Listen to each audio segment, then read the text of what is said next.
এটা তো আমাদের কালচার তো এরকম স্ট্রং না। স্পোর্টস বলেন বা ক্রিকেট বলেন, আমরা যদি বিজনেস হিসাবে কেউ না আসি, কোনো সংগঠক এইভাবে না আসে যে এটা আমাদের বিজনেস। কারো যদি রাজনীতিক একটা বড় জায়গা, তো কারো যদি এরকম হয় সে খেলা রিটায়ার্ড করে যে রাজনীতি করুক, দ্যাটস ফেয়ার এনাফ। লাস্ট 2 বছর ধরে যদি অনেস্টলি বলি, প্রিমিয়ার লিগের আপনার আম্পায়ারিং মান ভালো।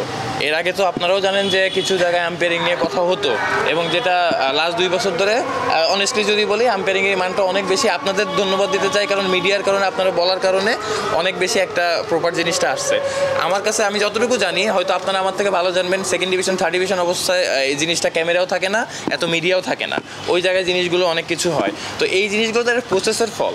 এটা তো আপনার নর্মালি আমি জানি না, হয়তো বা এরকম আছে। আমি যেহেতু শেখ জামালে অনেকদিন ধরে রয়েছি, আমার কাছে অফার আসছে, আমি খেলি নাই। এটার পার্সোনাল ইফেক্ট পরে কিনা আমি জানি না আসলে, কিন্তু জিনিসটা নর্মালি যেহেতু আমি আবহানিতে খেলি নাই বা অন্য কোনো টিমে খেলি না, আমি জানি না এই বিষয় নিয়ে খুব বেশি। বাট অবশ্যই আমি যেটা বললাম যে ক্রিকেটের প্রতিটা ক্ষেত্রে আমাদের উন্নতির অনেক জায়গা রয়েছে, যদি যেই জিনিসগুলো আমরা ওইভাবে এখনো পর্যন্ত করি না। কারণ বাংলাদেশের ক্রিকেট আপনার যে জায়গায় থাকার অবস্থা ছিল, সিচুয়েশন, ওই জায়গায় আমরা নাই।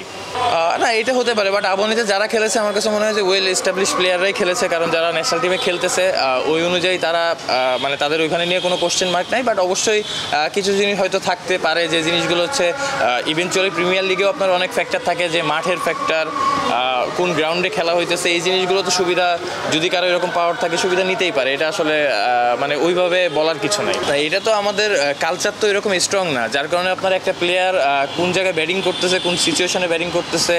অবশ্যই আমি খারাপ খেলে অনেকবার বাদ পড়ছি, ভালো খেলেও বাদ পড়ছি, ওডিআইতেও ভালো খেলেও বাদ পড়ছি, এইগুলো নিয়ে আমার কোশ্চেন নাই। এটা হয়তো বা টিমের ডিসিশন মেকিং, অনেক কিছুর কারণে অনেক কিছু আসতে পারে। বাট ইভেনচুয়ালি আমাদের কালচার তো এইভাবে আমরা ফলো করি, যে আজকে প্রেস বক্সে এটা নিয়ে কথা হচ্ছে, এই প্লেয়ার নিয়ে কথা বলতেছে, পার্টিকুলার আপনি একটা প্লেয়ার, আমাদের হয়তো অ্যাবিলিটি কম থাকতে পারে, বাট আমরা কিন্তু 100% চেষ্টা করি মাঠে। কোনো সময় হয়, কোনো সময় হয় না, এটা স্বাভাবিক। তো আজকে হলো না, আমি আজকে একটা ক্যাচ মিস করলাম, তার মানে আমার নিয়ে কথা হচ্ছে, ওইখান থেকে অনেকে বাদ পড়ে যাওয়ার একটা সম্ভাবনা থাকে। এই জিনিসটা আমিও শুনছি। না, অবশ্যই আমি ফাহিম স্যারের মতো মানুষ যারা আছে, তারা তো ক্রিকেট ভালোবাসে, এবং আমার কাছে মনে হয় যে এরকম মানুষই আসা উচিত, যাদের নিয়ে কোনো আপনার কমপ্লেন নাই বা কোনো বিতর্ক নাই।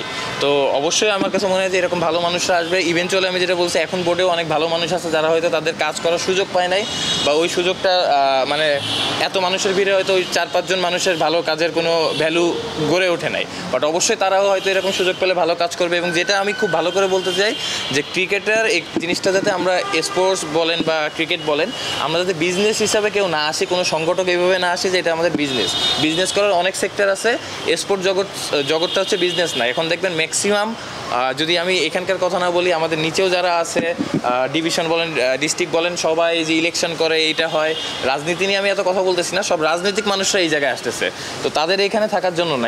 এটা অবশ্যই উচিত না, কারণ পার্টিকুলার আমার কাছে মনে হয় যে কারো যদি রাজনীতিক একটা বড় জায়গা, তো রাজনৈতিক জায়গা থেকে মাঠে আবার ওই পরিমাণ আপনার এফোর্ট দেওয়া আমার কাছে মনে হয় না এটা খুব ইজি জিনিস।